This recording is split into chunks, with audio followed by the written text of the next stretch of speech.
Right, everyone. Today's the day, hopefully, where Gary's abscess on his foot gets fucking lanced or burst or something happens. I'm taking him to the vet. This is 2 weeks after he was going to get his hoof, half his foot amputated. Not just one toe, half his fucking foot. He's only got 2 toes on his hoof. And as you can see there, it's still pretty fucking lame. Probably lamer than it was 2 weeks ago, but that's the thing about doing something a bit alternate. It's about bringing out symptoms on the way to health, and we've brought out an abscess, which is fucking amazing down there. It's a huge abscess. I don't know if you probably can't see it, but that's just full of pus, the outside toe, where the x-ray said the infection was. And yeah, if that bursts, basically the abscess is it's got a gravity point in it which just sucks all the infection, all the bad shit. So when it bursts, it fucks it off, and that's what the body does. But this requires time. It's taken a month to get to this stage of continual poulticing and making sure he's tethered so he doesn't walk around on it and shit like that. So economic science doesn't fucking allow for fucking such time to be put into healthcare, because it doesn't lead to profits. And medical science is based on economic science, and anyone who knows anything about science knows that science is never exact. Not even 1 + 1. Fucking Albert Einstein fucking proved that. The theory of relativity. But when he did, they didn't go, oh fucking Albert, you didn't fucking finish school or go to our universities and you're not qualified to fucking talk about this shit. That's what the medical industry does. Which makes about as much sense as the comedy industry just getting so big that it bans anyone else saying a fucking joke. I mean, health, comedy, fucking anything. All the sciences are essentially a philosophy. It used to be called philosophy. Maths was philosophy, and it still is. It's fucking, everyone can contribute to it. Doesn't mean it's wrong, but the most unscientific thing you can say is don't question science. Science is begging out to be questioned. That's how it arrived. And when science first came about, mainly from Cartesian thought, that Descartes guy who said fucking, oh, I think therefore I am, and that was the basis of science. Now if you're someone who goes, don't think about science, you still exist, man.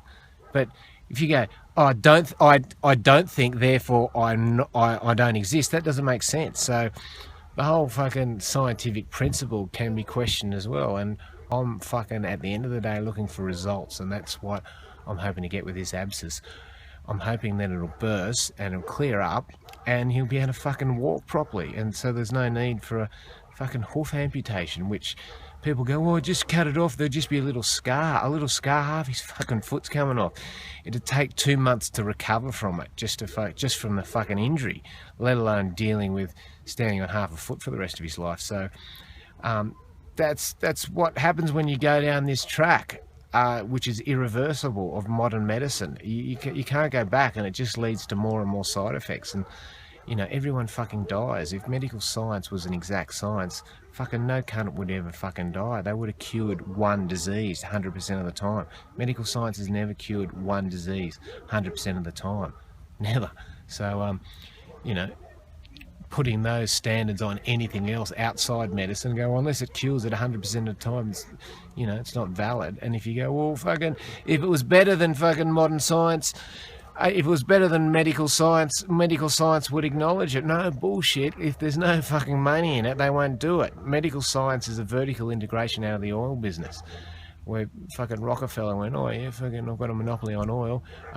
Who buys my oil and gets the biggest markup? The medical industry. And so he went into it. He bought out the American Medical Association when it was bankrupt, and he just pumped money into all the medical universities. There were homeopathic universities, but he didn't fucking put money into them. I'm not into homeopathy, by the way, but I'm not someone who just goes, oh, fucking homeopathy, that fucking fucks with my head that people would even think it's true.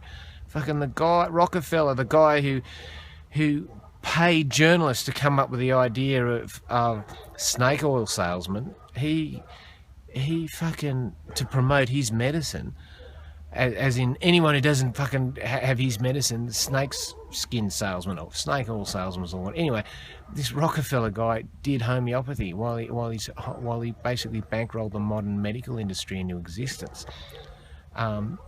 lived to 97. He basically did herbalism, and then when he got sick, herbalism is basically just fucking eat proper food. And then when he went sick, he went to homeopathy, and then, you know, I don't think he needed it. He went to 97 without needing modern medicine. And that practice is what the fucking Queen does now. This is not a hippie with a fucking fairy tattoo on her back. This is the Queen who does herbalism, proper food. Then she goes to homeopathy, always carries around homeopathy stuff.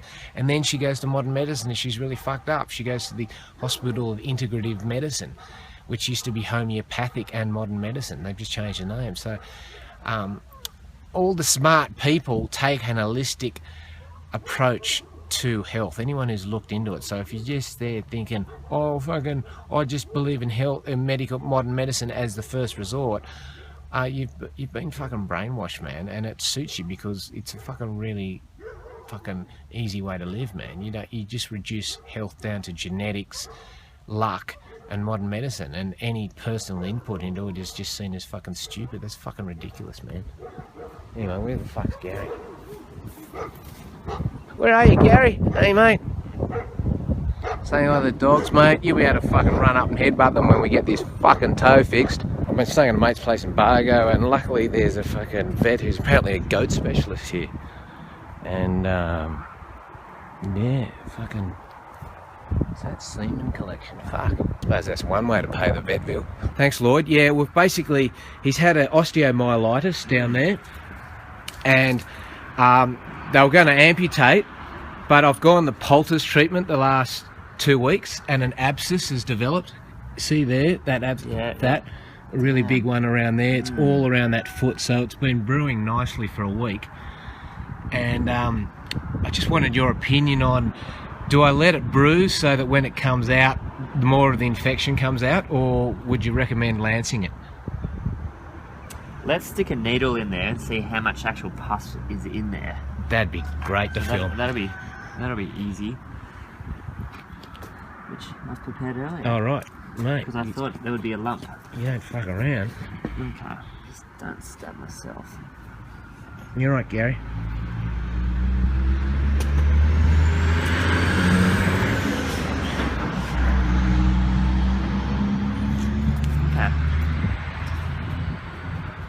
So it's it's pussy because you can see how thick it is in there. Yeah, yeah.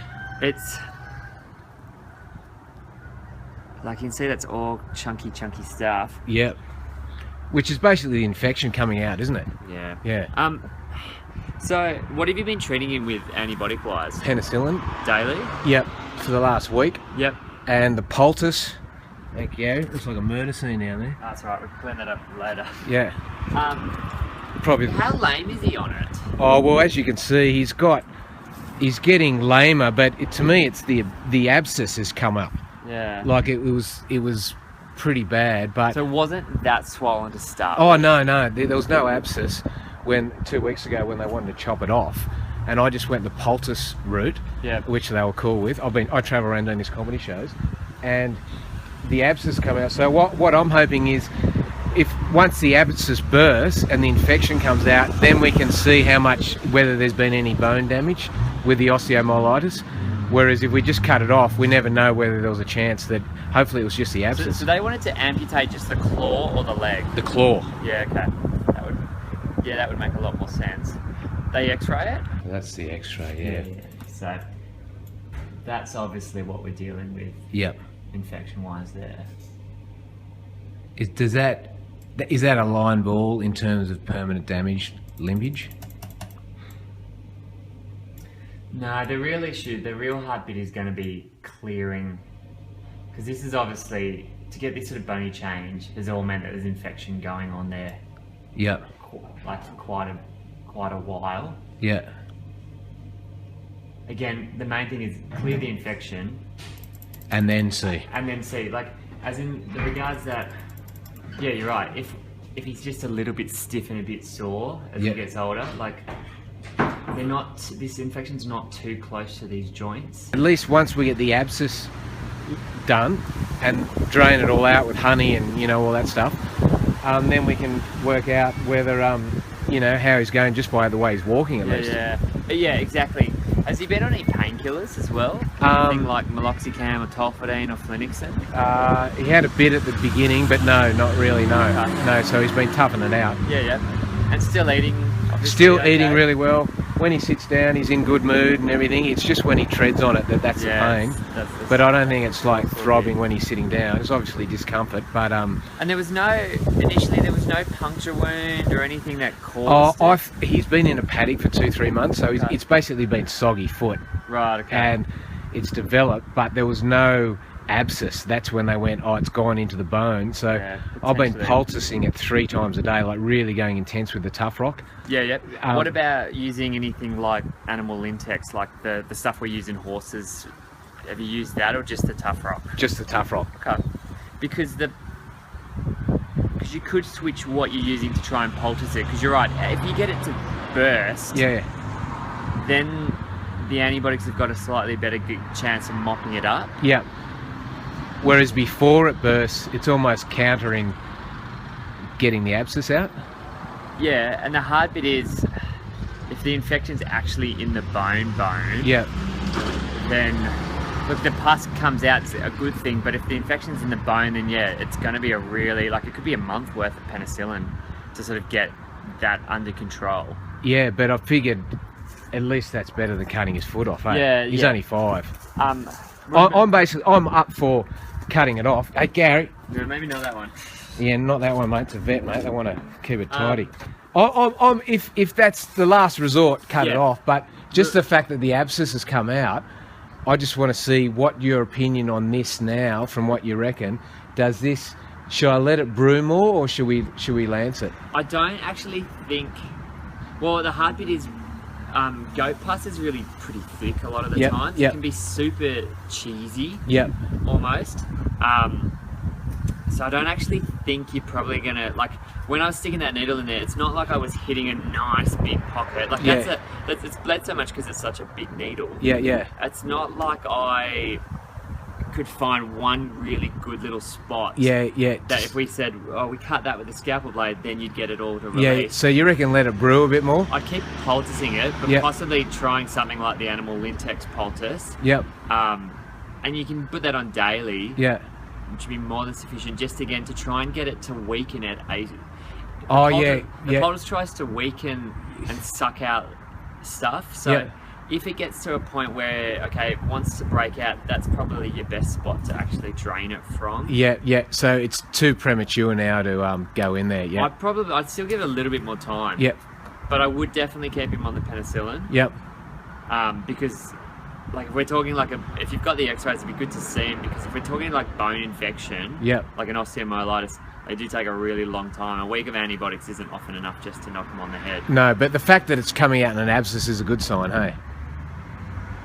It is, if you can clear the infection up. In that it still could be so bad that that bone's still so infected that despite what you're doing, yes, the pus drains out, but then you've got to clear that infection fully. So what do you recommend? Just keep the penicillin and keep poulticing?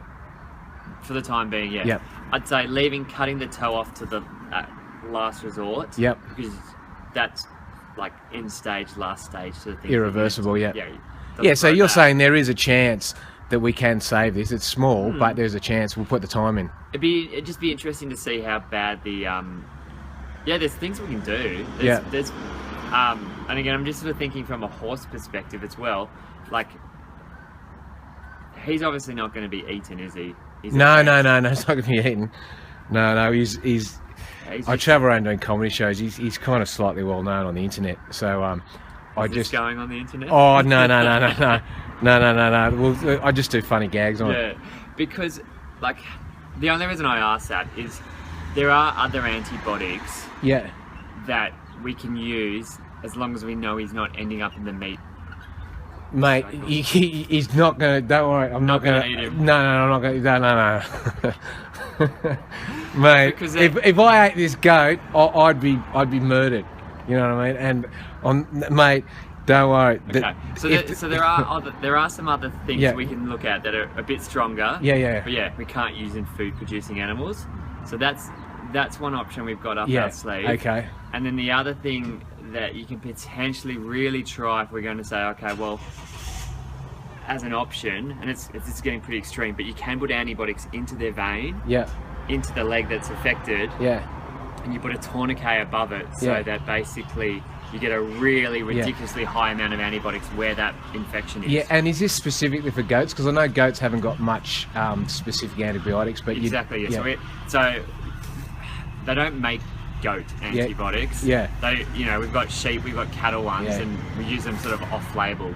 So there are there's options. Well, mate, what would you recommend, given that I'm not doing this just to have a hamburger? What would you recommend the best course to go to give every chance to save his hoof being amputated? Would you the tourniquet and the intense antibiotics? Well, or wait till it brews a bit more? How long are you staying in this area for? I can hit for another week. Okay, so we've got a bit of time. It's just like if you're travelling around. Like, no, for a week. If you reckon, you tell me what the best thing.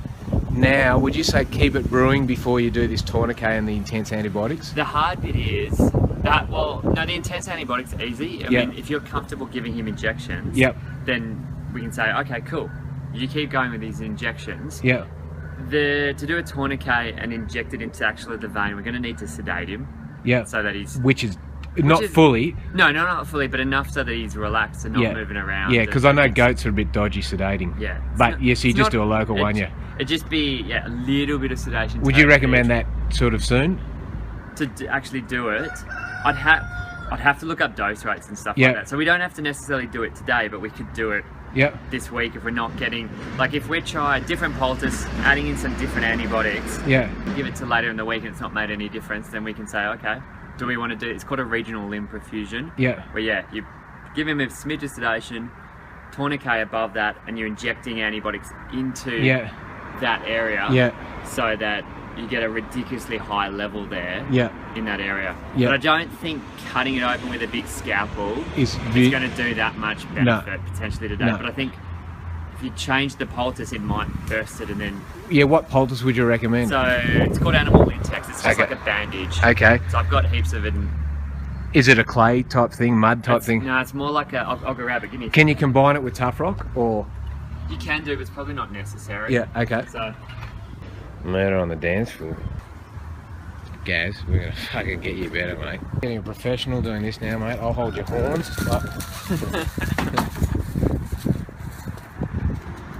Yeah, right, mate. So... First one's the painkiller. Yep.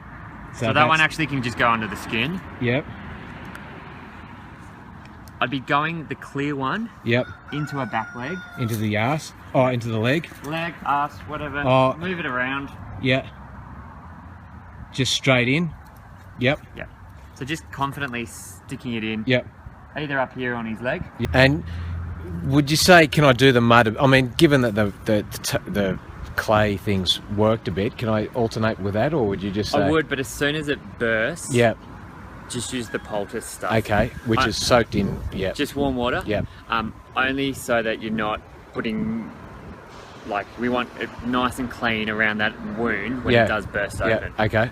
You're basically saying, cutting it off is definitely not the first option. There's other options. Yep. And the poultice has worked in terms of bringing the abscess out, but we shouldn't lance it now because it's not big enough. I just think... Keep it brewing. Yeah, I think let it brew. Let it pop out on its own. Yep. There's not a really nice soft spot that we can cut to release the pus. Yep. Good. It's all growing slowly. Yeah. And our last ditch resort will be to cut that hoof toe off if we really, really have to. And in the meantime, you've given me a whole lot of antibiotics and painkillers. I am throwing the book at him. Yeah. Of medication-wise. Yeah, cool. And so, keep the poulticing, the medication, and it could take a month.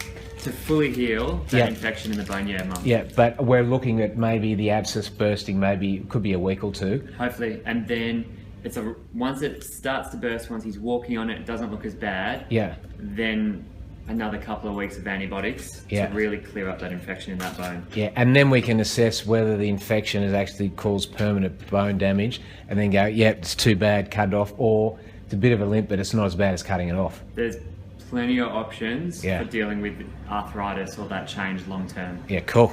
So this one here, it's got an abscess, just just steady. there Yeah, on the neck. that was tiny. That's And tiny. that's been growing for a couple of months. So once the abscess pop, Instant pain relief. instant pain relief. Well, that's what we're looking for with Gaz, yeah. It's instant. It's like a human, instant. Yeah, it's like a boil, isn't it? Yeah, once Like if you had a boil on your foot, you wouldn't go, oh, amputate it because it's painful. Nah, you just... Which is good news, Gary. You're still in with a chance to save your leg. Do you know anything about, like, goats drink their own piss a bit, don't they? Is that sort of like a... Is that... I don't know. is Does it... Gary drink? Yeah, he does, yeah. Oh, okay. Yeah, I mean, yeah. I haven't seen a heap of that around. I must Yeah, admit. you would, yeah. It's not like you recommend to patients, you just go and suck your own piss. No, that's You'd be right. more of a Bear Grylls sort of Yeah. method, isn't it? Yeah. Any Yeah. other embarrassing questions? No, well, because I'm actually going to court because I was doing a bit of urine therapy myself, Okay. and I've been charged with offensive behaviour, Oh. and I'm trying to tell the judge, like you say, Bear Grylls does it, hey, on TV. No, he's not going to court. No, he's going to the bank.